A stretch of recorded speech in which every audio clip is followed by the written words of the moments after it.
มื้อนี้ก็มาอัปเดตของใส่ไก่เนาะได้ครบรอบ1 ปีละ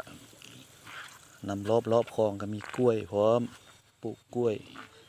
แล้วก็ลิ้นจี้ผสมผสานกันเนาะผสมผสานมีกล้วยรอบคลองก็มีต้นกล้วยมีต้นลิ้นจี้ต้นมะเพชรครบรอบครบอันนี้ก็กล้วยหอมทองเนาะกล้วยหอมทองมีต้นมะฮุ่งพร้อมอยู่ฝั่งนั้นต้นมะฮุ่งต้นลิ้นจี้ครบรอบปีนึงละเอาปานนี้ก็ปลานี่ก็เมดละสีได้เอามาลงมาไหมปานนี้สีได้เอาลงไหมปลาก็ได้ได้ปีนึงแล้วลิ้นจี้ค่อยโบอยากงามปานใดพี่น้องเอ้ยมันปุ๋ยมันดินมันโบงามดินไหมได้ปีนึง